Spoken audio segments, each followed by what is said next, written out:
Estamos de volta no Jornal da Costa Norte, agradecemos até as suas mensagens. A gente estava com uma pequena dificuldade do áudio na transmissão via Facebook. Vocês estavam aí do outro lado, nos ajudando, cobrando. E estamos aqui, já de volta, para fazermos a entrevista com a doutora Ana Toledo. Ela que é professora da UFDPAR, né, a Universidade Federal do Delta do Parnaíba. É também professora do mestrado em Ciências Biomédicas aqui do nosso campus e vamos conversar, é virologista, vamos conversar justamente sobre os efeitos que esse vírus tem causado na humanidade, tanta apreensão, tantas informações e em meio a essa gama de informações, a gente tem ficado também assim meio zureta com tanta informação, com o volume de conteúdo que tem sido produzido. E eu gostaria de iniciar justamente a entrevista perguntando à doutora Ana qual é a informação que nós precisamos realmente agora ter nesse momento em relação a todas essas questões que permeiam aí o coronavírus, o Covid-19. Boa tarde, doutora. Boa tarde, é um prazer estar falando aqui para a comunidade Parnaíba e região. Bom, realmente a gente está na era da informação, né? Então a gente é bombardeado de informação todo o tempo e uma parte dela verídica, outra não verídica. Nesse ponto, o mais importante é você se apoiar em informações verídicas, né? Para que você não faça nada de errado, não acabe acompanhando uma informação falsa que possa te prejudicar, né? Bom, o que a gente tem de informação verídica? Os coronavírus gerais são vírus comuns que a gente tem normalmente por resfriado. Vários de nós já tivemos várias infecções por coronavírus por resfriado. Esse vírus é um vírus diferente, é um vírus que ele está também presente em animais, provavelmente ele se adaptou de animais para humanos, por isso não é um vírus que a gente está acostumado, então é um vírus novo. Né? E por isso que está causando uma pandemia, porque a gente ainda não teve contato com esse vírus. E diferentemente da maioria dos coronavírus que causa só um resfriado, esse está causando uma manifestação clínica mais grave, que pode ir para uma gripe, e dessa gripe ir para uma insuficiência respiratória aguda, que é uma coisa mais severa. A gente tem que tomar cuidado com o que a gente ouve, porque tem muitas informações que são falsas. A gente tem que se apoiar, por exemplo, em sites como da OMS, do Ministério da Saúde, né, que são sites confiáveis, né? Se apoiar também em pessoas que conhecem o assunto, que vão poder falar, para que a gente não acabe, muitas vezes, se prejudicando e também disseminando informações erradas. Durante esse período aí dessa pandemia, né, a gente recebe vários relatos de fake news e de pessoas, por exemplo, que estão bebendo chá de erva doce porque tem um antiviral no chá, isso não é verdade, né? Pessoas que estão fazendo uso de medicamentos que não são adequados, achando que aquele medicamento vai resolver. Então, a gente tem que ter cuidado com as informações que a gente recebe. Doutora, essa dificuldade também até mesmo no diagnóstico. Muitas pessoas têm reclamado e às vezes até culpado os órgãos oficiais em tentar esconder e mascarar também os dados que ainda estão sendo divulgados. O diagnóstico, ele não é tão rápido assim também, não é isso? Sim, certo. Não é questão de mascarar os dados, não é questão disso. É porque é um diagnóstico muito delicado, né? Tirando o diagnóstico clínico, que é aquele que o médico vai avaliar o paciente, né, para ver quais os sinais e sintomas que ele tem, ele vai optar, então, depois pelo diagnóstico laboratorial, porque é ele que vai confirmar realmente que aquilo é o coronavírus e não é um vírus de gripe, outro vírus que estiver circulando.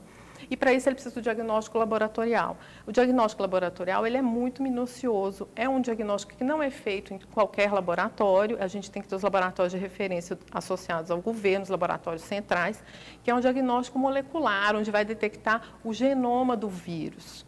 Então, é um diagnóstico que muitas vezes não é feito na cidade, né? Principalmente nas cidades do interior, ele vai ser feito só na capital, então tem a coleta da amostra, o transporte até esse local, vários testes estão chegando, esse teste é feito, depois esse teste vai ter que ser confirmado, porque ninguém vai liberar um teste sem ter certeza que realmente aquele positivo é positivo, né? E é um teste que é minucioso, é um teste caro e por isso ele leva um tempo, todo esse período para poder fazer. Você não coleta a amostra aqui, vai ser feita no mesmo local, né? Por exemplo, as amostras inicialmente não estavam sendo feitas em Teresina, agora parece que o LACEN de lá vai atuar com elas, então as amostras têm que ir até lá, tem que sofrer o processamento, fazer a análise, depois reconfirmar para poder sair o resultado. Enquanto isso, qual é a principal orientação que nós devemos ter e seguir? Primeiro de tudo, não entrar em pânico. Né? Tem muita gente que posta coisas, isso é o apocalipse, etc. Isso é uma coisa normal da natureza. Já vivemos outras pandemias na história da humanidade. Em 1918, a gente teve uma pandemia que se chamou gripe espanhola, né? Que foi muito mais drástica do que essa vai ser, porque a gente não tinha várias coisas que a gente tem hoje, que inclui ciência, serviço de saúde, medicamentos, estrutura. Então, não vamos repetir a epidemia de 1918. E isso é uma coisa que acontece. Não é um vírus montado em laboratório, não é uma arma biológica, nada disso. Isso é um fenômeno natural, que ocorre nos vírus normalmente, de tempos em tempos vai acontecer uma pandemia. A gente não tem que fazer fake news, que se desesperar. O que se espera de nós agora como cidadão? Que a gente faça a nossa parte. A nossa parte é o isolamento. Por quê? Porque várias pessoas não podem fazer isolamento. Os profissionais que trabalham em hospitais, em laboratórios, os jornalistas, os bombeiros, essas pessoas vão ter que estar em trabalho todo o tempo. E a gente faz isolamento para diminuir a chance de infectar outras pessoas. A gente, como um adulto saudável, provavelmente, se a gente adquirir a infecção pelo coronavírus, vamos ter ou sintomas muito leves, né, uma doença branda. Mas a gente pode repassar aquela infecção para pessoas que podem ter uma sintomatologia mais agravada. Você tendo, não significa que você vai ter uma gravidade na manifestação clínica, mas você pode passar para o seu pai, para o seu avô, para aquele seu tio que tem diabetes, para aquela sua prima que tem hipertensão. E esses pacientes é que podem ter uma manifestação mais grave. Quanto maior o número de pacientes com manifestação grave, maior a lotação nos hospitais. E a preocupação é que os hospitais do Brasil não consigam dar conta de um número muito elevado de pacientes. É por isso que a gente faz o isolamento para se conter. Né? Nesse momento, o isolamento, o que cada cidadão pode fazer é a sua parte fazendo o isolamento para evitar isso, que aumente o número de pacientes graves. Aumentando o número de pacientes graves, nós vamos precisar de muitos leitos de UTI, muitos respiradores e pode ser que não tenha o suficiente para atender toda a população. Agora, uma pergunta sempre muito recorrente sobre quanto vai durar esse tempo de isolamento? Essa é uma pergunta muito difícil de responder, porque isso varia com características dos vírus, características epidemiológicas da população e etc. Mas a gente sabe que, né, agora a pergunta não é nem o tempo de isolamento. Quanto tempo vai durar a pandemia? A pandemia vai durar menos se a gente fizer o isolamento. Então, a gente não tem que se preocupar nesse momento com o tempo de isolamento. Eu sei que tem vários... O que deve ser bem destacado é isso. É que a pandemia irá durar menos... se a gente fizer o isolamento. Por quê? Porque vai reduzir o número de casos de transmissão. Diminuindo a transmissão, vai diminuir o número de casos. A gente sabe que esse isolamento prejudica vários fatores econômicos, financeiros, economias, né, de todo tipo. Mas a gente sabe que este não é o momento da preocupação e imediata não tem que ser com isso. Porque também, se tiver muitas mortes, vai impactar de outra forma. Então, o que a gente pode fazer para diminuir o tempo que essa pandemia vai durar, a gente tem que ficar em isolamento agora. Quanto mais tempo a gente fizer isso mais rapidamente, menor vai ser o período da pandemia e mais fácil a gente vai conseguir sair do isolamento. Doutora, um dos produtos que se tornou um dos ícones no combate a essa pandemia foi o álcool gel.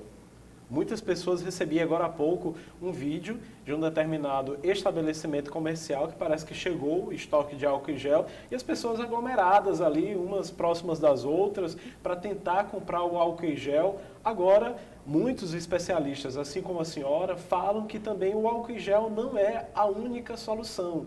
As pessoas precisam também, nós precisamos melhorar os nossos hábitos de higiene, principalmente lavar as mãos.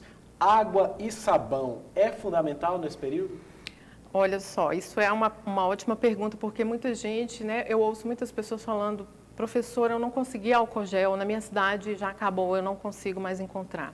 Gente, a estrutura desse vírus é uma estrutura externa, que ela é feita de lipídios. O que é lipídio? Gordura. O que a gente usa na nossa casa para dissolver gordura, quando o fogão está sujo de gordura? A gente usa detergente, né? Porque o sabão dissolve a gordura. Então, simplesmente, se você não encontrou álcool gel, utilize a água e o sabão. faça a lavagem das suas mãos com sabão, sabonete comum, fazendo uma lavagem vigorosa durante pelo menos 20 segundos, na mão toda, debaixo das unhas. Isso por si só é suficiente. Não precisa ficar desesperado porque você não encontrou álcool gel, porque só a utilização de sabonete, água, a boa limpeza das mãos, a boa asepsia do tecido vai funcionar e vai te deixar protegido. Doutora, tem um internauta aqui perguntando, e depois da quarentena? E depois desse período de isolamento? Bom, nós vamos tentar voltar para as nossas atividades normais. Acho que vai ter um impacto econômico enorme, um impacto em vários pontos na nossa vida. Mas é ter ciente que isso a ciência já vem avisando desde muito tempo. Inclusive, circulou aí na área da ciência um artigo de 2007 que falava já, né, dos coronavírus, desse contato de animais silvestres, como, por exemplo, morcego e a população. Isso são coisas reais que acontecem normalmente. Uma pandemia, novos vírus assim, podem acontecer a qualquer momento. É um fenômeno aleatório. É um fenômeno que um vírus que estava no animal sofreu alterações, mutações, se adaptou ao humano. Como o corpo humano não está preparado para aquele tipo de vírus que não teve contato, né, ele acaba gerando uma manifestação clínica mais agravada, ou seja, um vírus que era para causar só um resfriado passa a causar um quadro clínico mais grave, né? Mas depois da quarentena a gente vai tentar voltar à nossa vida normal, né? E eu espero sinceramente que depois disso, né, uma coisa que é muito desvalorizada no nosso país, que a população em geral, no mundo todo, valorize a ciência. Porque é a ciência que faz diferença na vida das pessoas. Muita ciência está presente na nossa vida o tempo todo. Todos os medicamentos que a gente toma, as vacinas que nos protegem, que é muito importante a gente enfatizar, né? O diagnóstico, medicamentos, vacina, tudo isso é produto da ciência, que muitas vezes é desvalorizada no nosso país, né? Está todo mundo agora pedindo, uma vacina, um medicamento, né? Tudo isso, gente, cada estudo básico, né? Cada estudo laboratorial que é feito, cada pesquisa que é feita, por menor que ela seja, é para ela contribuir para um bem maior.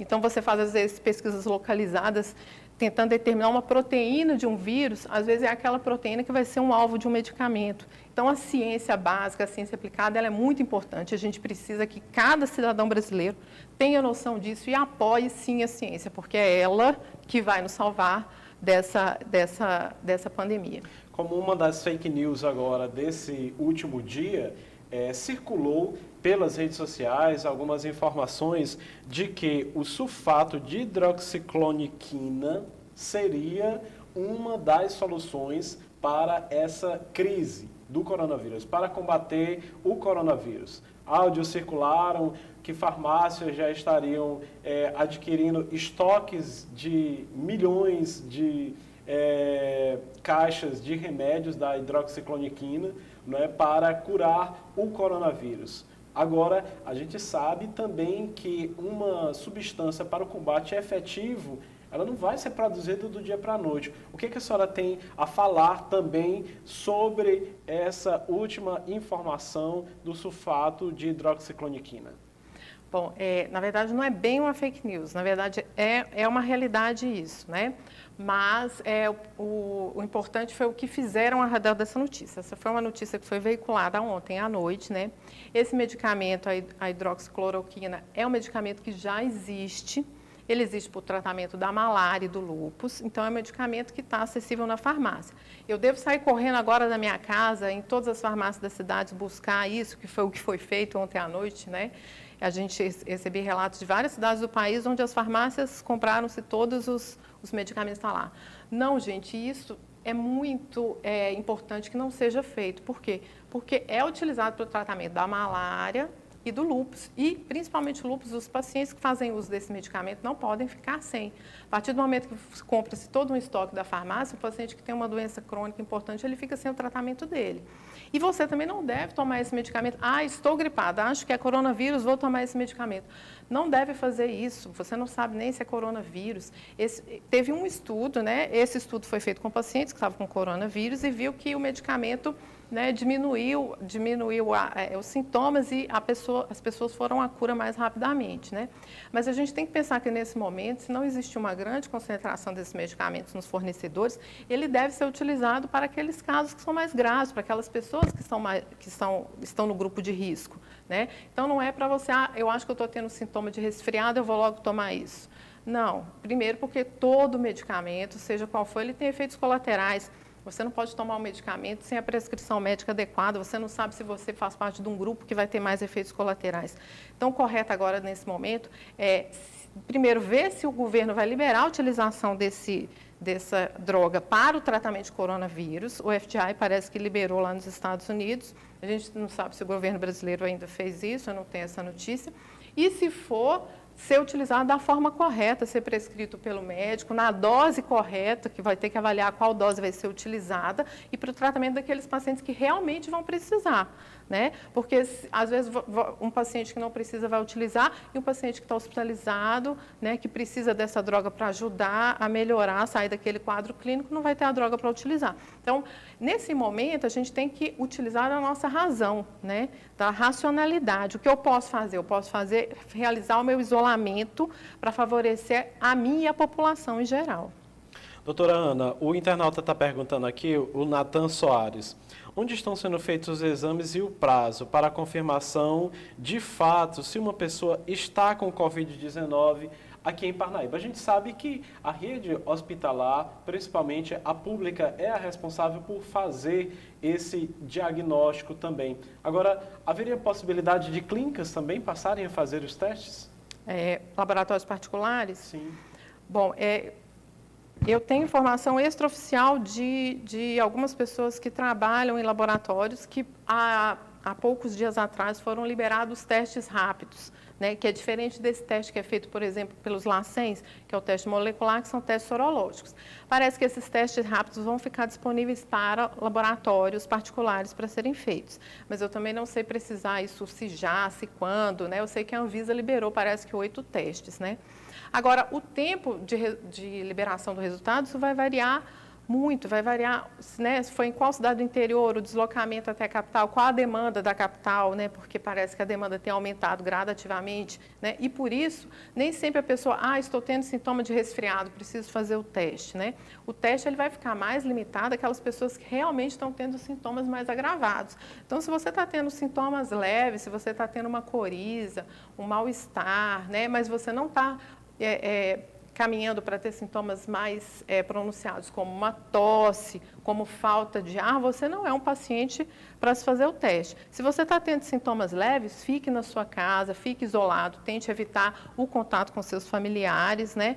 Até você melhorar e observando se esses sintomas estão agravando ou não. Uma gripe simples, exatamente, é necessário esses cuidados. Sim, você vai ficar na sua casa isolado. Se você ficou gripado, você não tem que procurar o sistema de saúde. Você vai estar inflando o sistema de saúde que já está, além dos pacientes suspeitos de coronavírus, outros pacientes normais das outras comorbidades, né? Se você for lá procurar o sistema de saúde porque você está com um resfriado simples, uma gripe que você pode ser tratada, você vai estar inflando e eles não vão poder fazer nada nesse momento. Porque se você não tiver com sintomas graves, você provavelmente não vai ter que fazer o teste, porque a quantidade, o pedido de número de testes está aumentando muito, exatamente porque o número de infectados está aumentando. Então, qual o papel da população? Se isolar, fazer o isolamento. Caso esteja doente com algum sintoma gripal, observar, ficar isolado em casa e observar para ver se aquilo vai passar naturalmente como um curso de uma gripe ou se vai se agravar. E aí, se agravar os sintomas, procurar agora sim o serviço de saúde.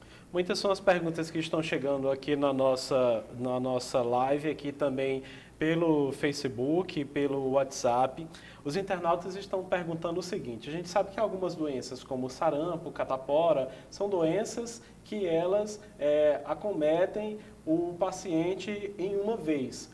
Os coronavírus, como a senhora disse, o Covid é apenas um deles, não é? Ele também tem esse histórico de reincidência? A pessoa pode ter coronavírus novamente, outros, ou o próprio Covid-19 após uma primeira e única infecção?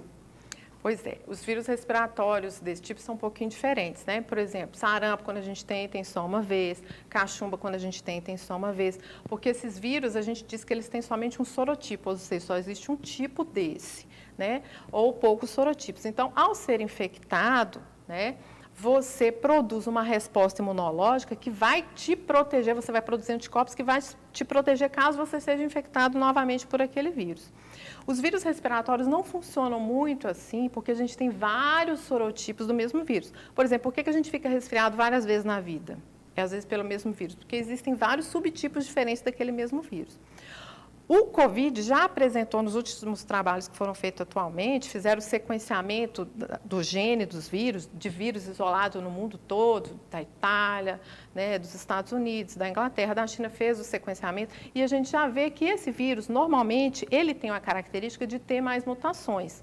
Se ele sofrer muitas mutações, ele pode virar outros tipos de vírus. Isso permite que a gente possa ter mais infecções por ele. Normalmente, a gente tem infecções por resfriado várias vezes, porque existem vários sorotipos desse vírus. O Covid-19, a gente não pode predizer isso. O que tem sido relatado? Tem sido relatado de algumas pessoas, depois de curadas, terem um aumento novamente da quantidade de anticorpos contra aquele vírus. A gente não sabe predizer se isso é uma reinfecção, né? Acho que só com o tempo que a gente vai poder dizer isso. Mas é frequente existir reinfecções por esses vírus. Agora, se vai resistir reinfecção com o Covid, a gente não sabe, né? Se a pessoa vai montar uma resposta imune completa contra ele ou se a resposta imune não vai ser suficiente para proteger a pessoa contra uma possível reinfecção. Para a gente finalizar, a pergunta mais recorrente aqui das pessoas aqui na nossa live há casos de coronavírus na cidade de Parnaíba, mas mesmo se existir ou não, o que a senhora diz sobre isso? O que a senhora diz pela sua experiência sobre uma pergunta dessa? Não há casos registrados, né? Eu acho que pode ser que haja casos suspeitos, eu não sei se o diretor deixou isso claro, né? Eu não assisti a reportagem, eu não estava aqui presente ainda, mas que vai existir, eu acredito que vai existir. Eu acho que vai existir casos em todos os locais. Isso é motivo para desespero, para pânico? Não. Isso é esperado. Tá? É um vírus respiratório. Né? Tem pessoas que chegam de viagem aqui em Parnaíba, acho que quase todo mundo conhece alguém que veio de viagem, veio de São Paulo, estava no Ceará, veio de fora do país. Essas pessoas podem estar infectadas e vieram para cá. O que essas pessoas têm que fazer se você chegou de viagem esses dias? Fique na sua casa. Limite o contato com seus próprios parentes e não saia de casa. E o que a população em geral pode fazer? Fazer o seu papel no isolamento. Então, por que o governo estabeleceu que não vai funcionar shopping, não vai funcionar restaurantes, as aulas estão suspensas em escolas e universidades? Exatamente para facilitar a pessoa fazer o isolamento e ficar em casa. Locais de aglomeração devem ser evitados. Inclusive, eu até faço um apelo para as entidades religiosas, né, pastores e padres, que peçam aos seus fiéis, que têm uma grande ligação com essa comunidade, que peçam aos seus fiéis para não irem cultos, para não existir missas, não existir celebrações, cada um ora em casa, porque esse é um momento que a gente tem que se unir e a gente só vai conseguir vencer essa pandemia se unindo e cada um fazendo o seu papel como cidadão, mantendo o seu isolamento. Como eu disse, não porque você vai ficar doente, porque você, ao ser saudável, pode ter uma infecção branda. Mas você ficando doente, você tem a capacidade de passar a infecção para outras pessoas que são suscetíveis e isso vai agravar a superlotação dos hospitais. Doutora Ana, a gente agradece a sua humanidade e também humildade em compartilhar o seu conhecimento conosco aqui na TV. É importante, eu acho que a informação é realmente a ferramenta e o instrumento para o combate também, além de todas as atitudes, das mudanças de hábito nesse momento. E a gente agradece a sua participação aqui nessa corrente do bem também de enfrentamento a essa crise mundial que a gente atravessa. Eu que agradeço a oportunidade, agradeço poder estar aqui e peço para a população em geral, se tiver qualquer dúvida, né, hoje todo mundo tem acesso à internet, procure os sites da OMS, do Ministério da Saúde, da OPAS, a universidade, a UFDPA, a Universidade Federal do Delta do Parnaíba, é uma entidade aberta. Nós temos no Instagram várias ligas relacionadas aos cursos de saúde. Eu sou coordenadora da Liga Acadêmica de Microbiologia, LAMIC_UFDPAR. Lá eu respondo perguntas, ontem a gente fez uma live, lá eu respondo perguntas, dúvidas que vocês tiverem. Lá quem faz parte da Liga são estudantes da área de saúde, de todos os cursos de saúde da universidade. Eles estão lá também e são capazes de responder a sua pergunta. Só, por favor, eu peço que vocês não repassem informações que não sejam verídicas, não repassem fake news, não gerem pânico. Qualquer dúvida que você tiver, procure a resposta em locais, em sites realmente confiáveis. Não confie em tudo que vocês veem no YouTube, todas as informações que vocês recebem por WhatsApp. Sempre confirme se aquilo lá é veracidade, né? Se aquilo realmente é verdade, e façam cada um a sua parte. A gente fazendo a nossa parte, a gente vai vencer essa pandemia. Obrigado, doutora, pela entrevista.